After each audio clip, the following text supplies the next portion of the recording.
everyone. How is everyone doing? I'm really excited to be part of the third XT Summit, which I've been part of. And every year I get more and more excited. The team here has done a fantastic job with respect to the talks which they have created and the thought process and the thought leadership which they have shown. I'm very happy to kick off this keynote by my talk, which talks about what is happening in the current XT industry and how people are building relevant experiences. So when we talk about what is happening right now, we can't go past the buzzwords which everyone is talking about, which is the metaverse. So today I'm going to talk to you about metaverse. So let me first switch on my slides out here. Let us go and first explore what is metaverse. Of course, if anyone has been following what's happening, you can't talk about metaverse without these two colors, pink and blue. I have no idea why pink and blue is associated with metaverse, but every image which you search on Google Docs or like Google Images and go and search for metaverse will have pink and blue. So what is metaverse? Pink and blue. No, sorry, kidding. let us just dive into it. So let us talk about what metaverse is. So there is various definitions to what metaverse is, from a very elaborate definition called metaverse is the new reality, right? This is a very ambitious statement saying that metaverse is the new reality, to hundreds of definitions. And of course, you all know Facebook has changed its name to Meta. And if you ask Mark Zuckerberg what his definition of metaverse is, he will describe it as it has to be a totally immersive social experience. So that is their definition of metaverse. But the metaverse, which I like, the definition is the world beyond what we live in is the easiest way to describe it, right? Now there are multiple worlds right now, and some people say it's not a question of when. Metaverse is already there, right? If you ask gamers, they'll say metaverse has been there for them since they started playing network games. That is essentially what metaverse is for them. But common people started thinking about metaverse as something which they want to be a part of after this movie. I think all of you must have seen this movie, Ready Player One. If you have not seen it, please stop the session right now, go ahead and watch it, right? It basically imagines what the world would be like in the coming decades. And it is not far-fetched. When web first started, where we started with a text interface on a terminal, right? That is my first introduction to web. Then the text became a little bit more fancier, a little bit more stylized when the first web browser came. When the first web browser and HTML came, it didn't even have an image tag. Image tag was a addition which Mark Anderson added in 92, I guess, right? 92, when image tag was added.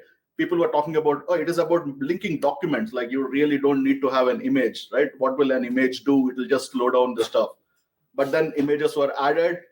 That is when people started sharing more than the text. And then, of course, in 2005, when YouTube launched and all that, video became a medium which people started seeing videos online, and people started interacting with videos. And then you all know about the TikTok generation, the Instagram generation, right? And predominantly it happened. What next is coming, what everyone is betting on is like, okay, now what is the next experience beyond text, video, images, is you need to have a complete immersive 3D world, right? Now, when you're talking about immersive world, this is what people are talking about metaverse as. Now, metaverse has multiple dimensions to it. When people talk about metaverse, each one has their own definition. But this slide, which I found, has, I think, the best description of what a metaverse should be, right? Not every metaverse is going to sort of address all of that, but this is something which we can clearly see happening. What are the things which need to be happening? First thing is, they talk about it being a persistent and a continuous place where people are online and offline can interact. This is where the concepts which you heard of VR, XR, MR, and mixed reality come into the picture.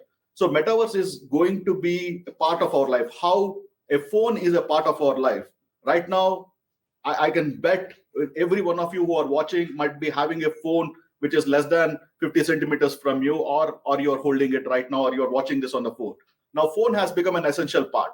Similarly, tomorrow, the metaverse devices will be part of everyday world, or your phone itself will transform into a device which takes you to the metaverse, and it will be persistent and it will be always on. Like how web is always on right now, metaverse is also going to be always on, and in every interactions, you will be interacting with it seamlessly.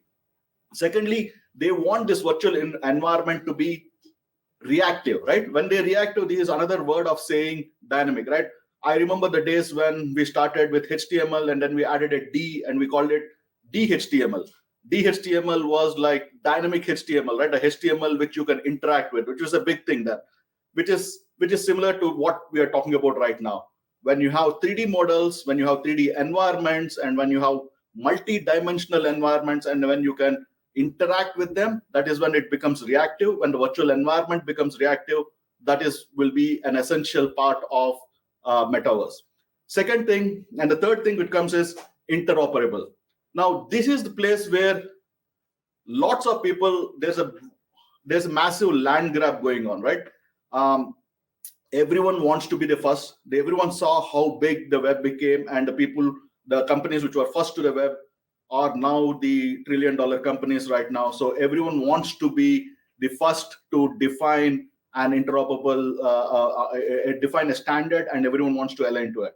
Now, I think this one will be the survival of the fittest, which is like how when the web came, there were multiple service interfaces, and finally REST was the one which won over.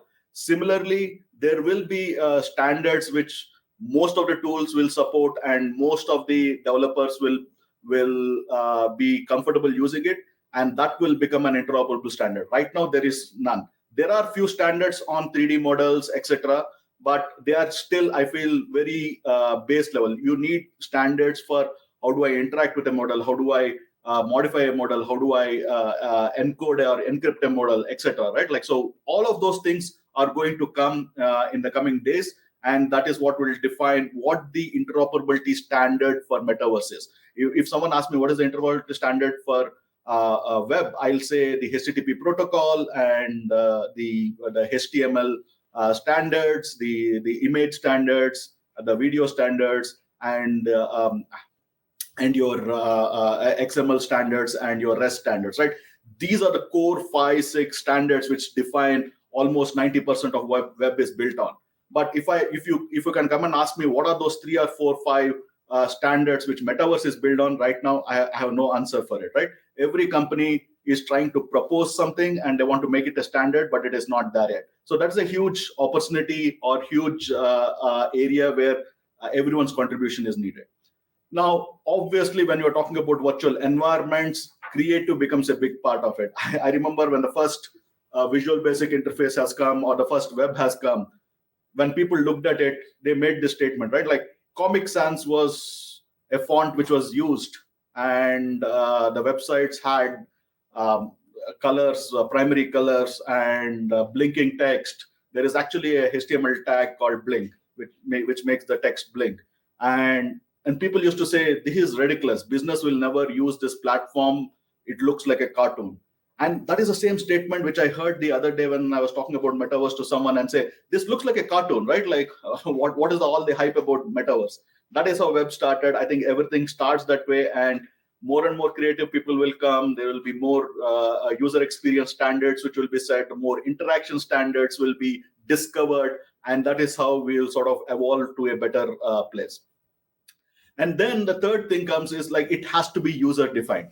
Now, this is a place where a lot of companies are giving pseudo freedom to companies, right? They say, yes, all the content is created by you, but there are a lot of restrictions on how the content is served and how the content is managed, which is managed by these gigantic corporations right now. And because they want to own it all, right? Like they want to sell you the privilege of selling your, even hosting your content on their platform.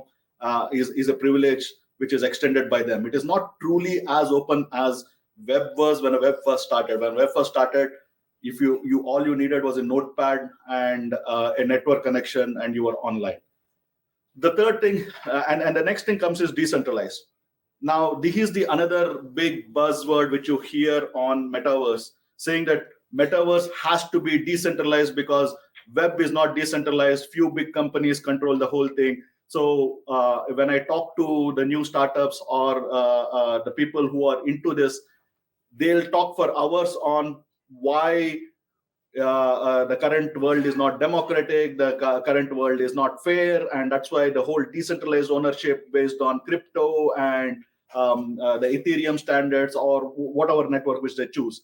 But the problem is, even when they talk about big things, they still, it is not truly decentralized. I'll come to the part why it is not decentralized, right? Their intentions are good, but the actions which every company is trying to do is not. They are still trying to create walled gardens, and the decentralization is within their walls, which is not really truly decentralization.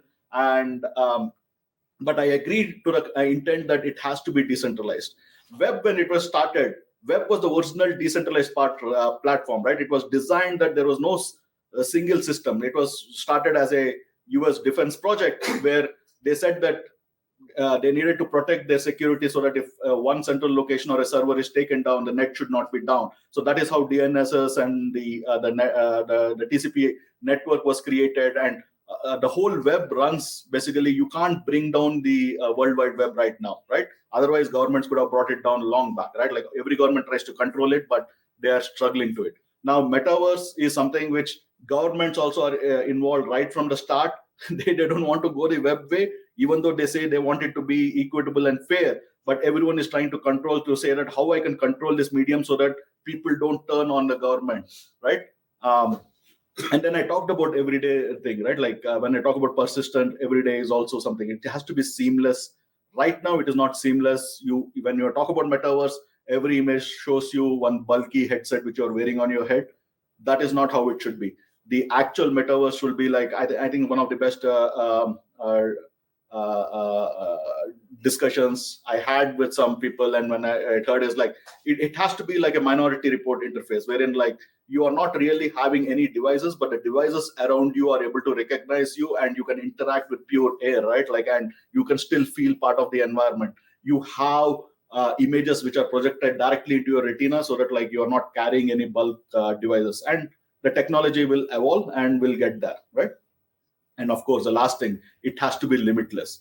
The word which we are using, verse, which comes from the universe is limitless. So the whole concept of Metaverse is a limitless possibility. And again, that is something which technology has to catch up, and also the vision has to catch up in more in the other areas. Now, let me go to this point, limitless. Right now, the experiences and worlds are pretty limited, in the sense like if you go to an X platform, right? The platform defines what the rules are, and you play in those rules. Even though you can sort of buy maybe ownership of land there or assets there, but it's still that platform rules. You can't define your own rules in that platform. So my question is, that is not truly limitless.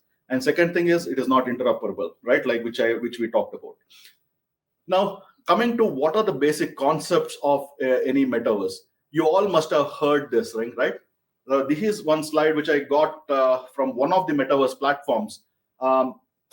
Typically any metaverse which is right now you're talking about, they have some kind of currencies or token, which is the sand which makes your universe. And then there is land, which is basically a part of the metaverse where you can create your content, or you can place your content, or you can sort of create a sub boundary within that walled garden.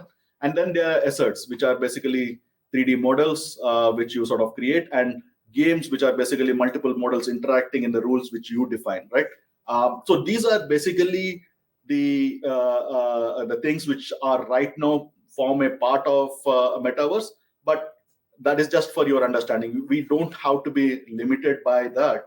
But I want to take this one aspect of this and drill deeper into what our vision should be for that. that is coming to land. Now, when I talk about land, I don't know how many of you have seen these articles which talks about someone bought $1 million plot in Decentraland, or like someone bought a piece of land in Sandbox or Roblox or etc.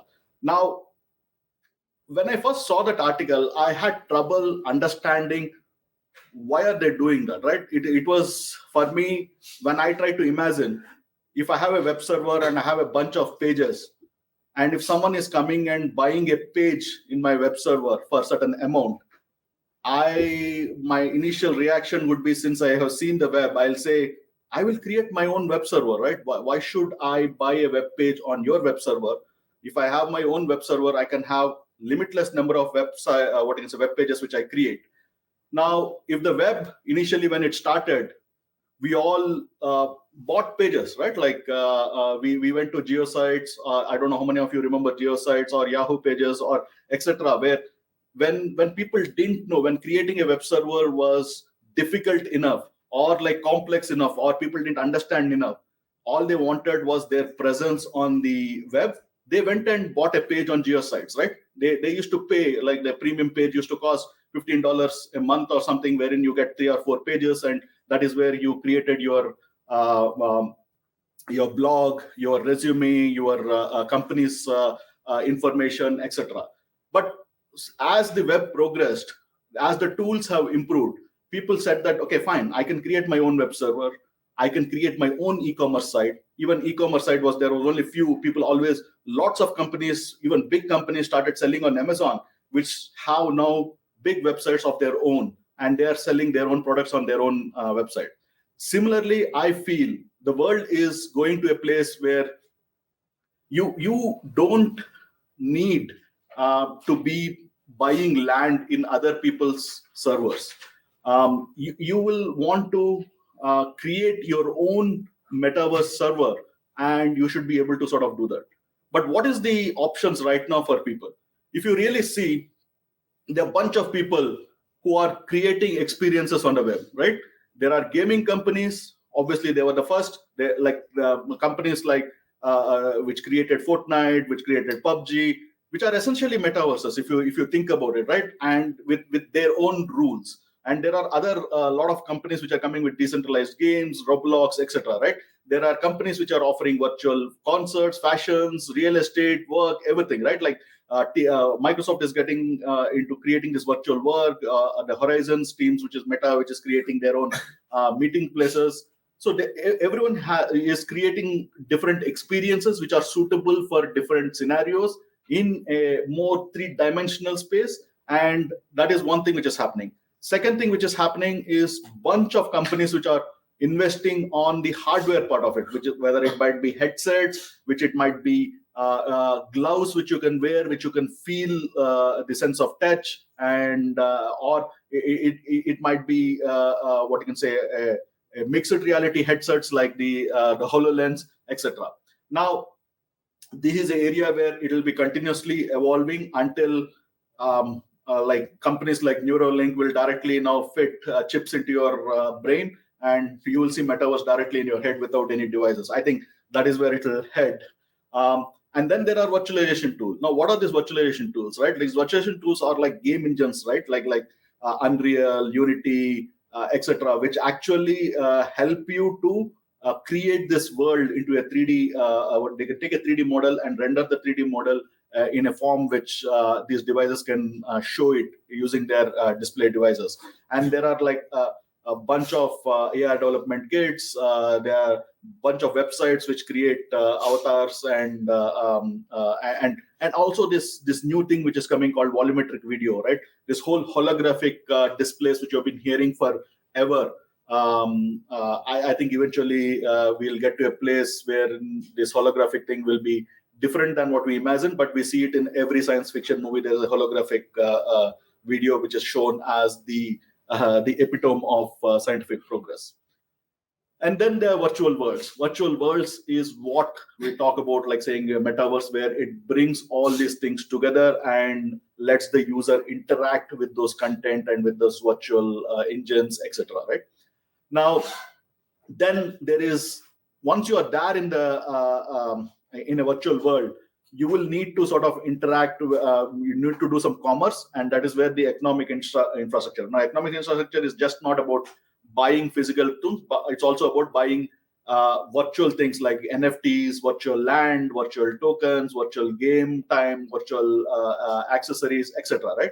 Now, all of these things you need economic infrastructure, and I don't feel this economic infrastructure is specific to metaverse, but since they sort of are coming at the same time, people generally associate crypto and metaverse together in one word, saying that okay, if you have a metaverse, you should also have a crypto. But frankly, they are not really related. You even have traditional web things using crypto for doing transaction the same way any metaverse platform also will use crypto to do their transaction. It is just that that becomes the first choice to use crypto-based transaction rather than regular transaction. That's why it sort of keeps getting taken in the same breath. Then comes the infrastructure. Now, this is where I think all of you heard of 5G, 6G, and all those things, right? Like lots of people ask, like, why do I require 5G, right? And one word which they use is low latency. I never understood this concept of, okay, how will low latency really affect me till I started working with a server-based 3D game, for example, right? Now, if your game is being rendered on a server and you are only getting the video of the game, like how Google Stadia works or some other things work, that you need to understand that like when you kick a key, the latency of this keystroke being transferred to the server, or the movement which you do transfer to the server, and the server rendering it and then coming back to you is very important. Otherwise, you will feel disoriented and you will not feel it right. So 5G and low latency networks are key, because a lot of this high-end metaverses will be rendered on the server. It will not be rendered on your client devices. Otherwise, your client devices have to be really powerful. Right now, the servers and your cloud has enough infrastructure to generate really immersive experiences. So as the networks become more powerful and it will offer you lower and lower latencies, it will become a better experience for you. Now, all of these are stacked together and are required to create a metaverse. But my question is, why limit to a few, right? Why can't each one of you create your own metaverse? Each one of you can create your own web server and create your own blog page. You should be able to create your own metaverse. Of course, there will be few places like the social metaverses where people will meet and like the Facebooks of the world or MySpaces of the world, which in the past, there will always be places where multiple people meet, and those will be big social platforms. But that doesn't stop from each one creating their own universe, their own earth, which is equivalent to saying my web page, my layout, my color scheme. I will put whatever content I want. It's my rules, right? Like the same way you should have your own metaverse and you should be able to express your creativity in your own way. I think that is when truly metaverse will take off, when each one is able to create metaverse with few clicks. Right now, if I ask any developer to create a web server and put a page, it is literally a 5 minutes job, right? Like he will go to his command line and say docker pull maybe nginx, and then he'll put one HTML file in the nginx folder, and he's done, right? Like his website is live, and he can give the network address to anyone, and they can access his web page. Now, if I ask you to create metaverse in the same 3 steps, you will say right now it is not possible. So that is where I'm sort of started thinking, and I say it should not be metaverse. I like to call it multiverse, right? Now, multiverse is, all of you must have seen this, right? Like, so if I ask what is multiverse, right? The best example is this movie. Again, I'm going back to the movies references because I think the movies inspire us. I showed you Ready Player One, which is basically one single platform where the whole world was part of. Whereas I like this movie wherein they say that there are multiple universes and the same superhero could be completely different in each universes. and that is the world which I think we should be building. And this is how the future of the web should look, right? Like, you are entering different worlds. Each world is a portal into their own universe, and which is what we have right now. Each link is basically exactly like a door out here. You can sort of go into any door. You can be part of completely new experience and do whatever you want. So to enable this, I started taking some baby steps, and I'll be happy to introduce to all of you right now that I built a platform, and which I'm calling it the Maya Sabha platform. Now, for the people who know about the Indian mythology, Maya Sabha was the palace of illusions, which was built for Pandavas. So I think what better name to describe a multiverse of your own, your universe, your rules, your illusions. So how do I build this? So I started building this by putting a bunch of stuff which are required. You need obviously a network layer which will let multiple people connect, multiple devices connect.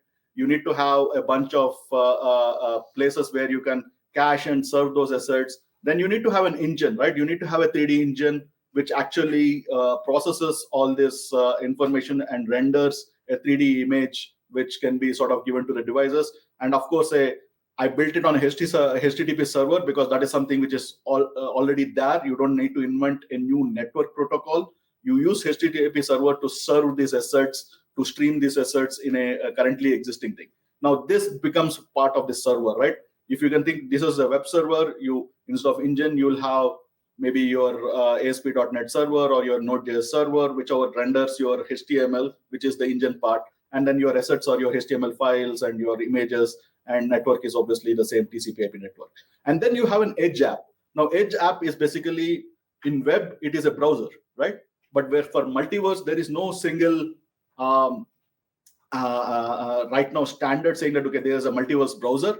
I feel browser will evolve to become a multiverse Edge app too. So you have browser, and then you need to have a bunch of input processors, because there will be metaverse will have a very diversity of interfaces, right? There might be things like you can handhold things like in the Quest thing, which you have devices which a joystick for each hand, or you might have haptic gloves, which are again input devices. And then you have things like VR goggles, you have your gyro sensors, etc. Right? And then, of course, you need to have a renderer in this Edge app, which can take the information which is coming from the server and render it either to your glasses, etc. And then you have your input and output plugin so that you can extend it. And then, of course, you have a bunch of content editors, like these are like your 3D modeling tools and etc. Now, I think these form the essential building blocks of building a metaverse server. But for anyone to put all of this stack together, it's quite an effort to sort of now put all this effort in the right order so that like you have some productive thing. So what I started off with is, let me start going back to my original vision of, can I build a metaverse server with 3 commands, right? And so that is what I wanted to now demo you guys. So this is the demo time, and this is the metaverse server which I've sort of built. So let us go and get started to see how this demo works. Okay, so I said I'll create a metaverse server in 3 steps. So let me see if I can make it happen. So I have, this is my application out here right now. I hope it's visible. So yeah, so first let me show run it in my local server. So I just started my server. I go log in.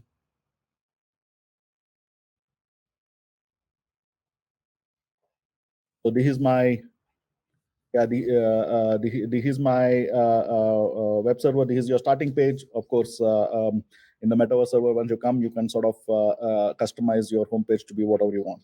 Once I log in, it has a basic user system, because login is essential in any metaverse server. Each one has to join with an identity. And once you log in, so this is what you get. Like, so it is, as if you all seen the matrix program, this is the initial, what they call it, the loading screen, right, wherein you create an environment which is completely blank, and this is you got started and you're live, right? Like, so it is where it is. But yeah, it is looking bland, so let us now add some maybe sky to it. Boom, so there we go, you have sky right now. Right now it looks a little better. And now what I want to do is, okay, let me add a room to it. Yeah, so that's looking better. So let me walk in the room.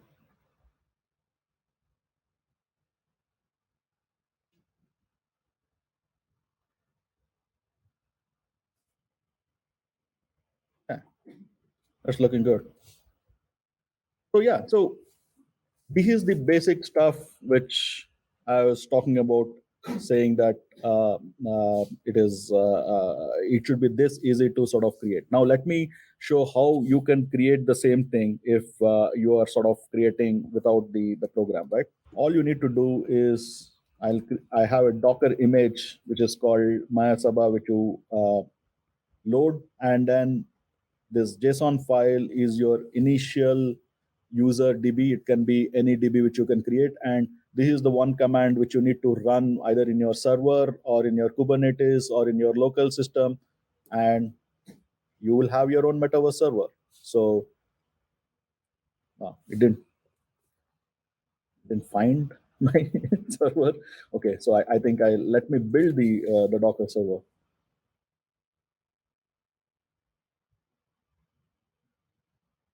So once this is going to be an open source project, guys, so you can do the same step. You just git clone the repository and do a make build.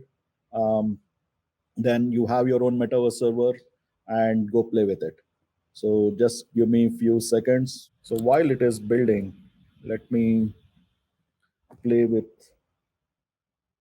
hey, this one resembles someone, right? I think it looks like okay, say hi to everyone while it is building.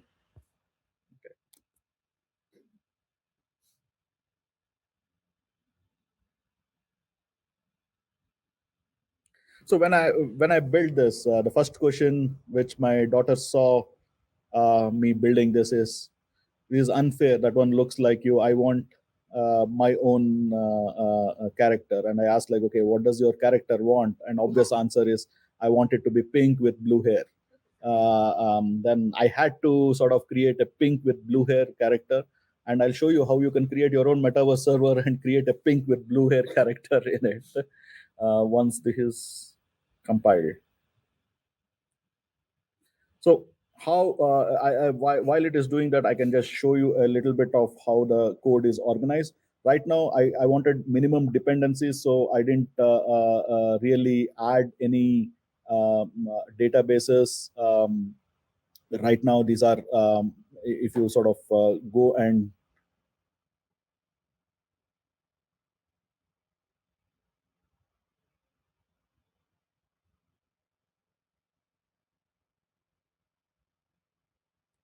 it is just saving the data to your local storage. And I have a socket connection in which I transfer the commands from one user to the other user. So if multiple users are joining, they see the same thing. And then you have a data where data files are like simple JSON files, where in here I define my 3D models. Right now, I have a couple of avatars which I created and which people can use. So if I go to my models directory,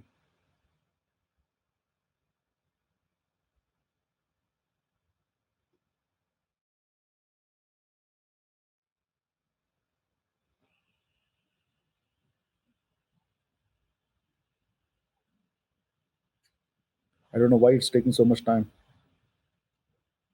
Okay, it's done finally. Let us blame the network for it. Okay, so your Docker is built. Now,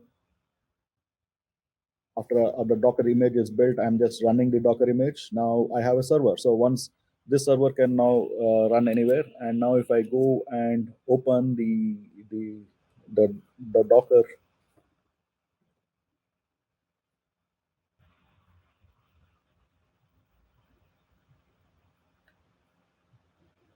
So there you go. There is my daughter's character. And let her say hi. She wants to say hi with both hands. Right? So that easy it is to create your own metaverse server. So someone asked like how difficult it is to create a metaverse server. I think your answer should be, I don't have to be a Facebook and spend $10 billion to build a metaverse platform. I can build it tomorrow in 2 lines of code. So from now, all of you are metaverse developers. Okay, have a great session, guys.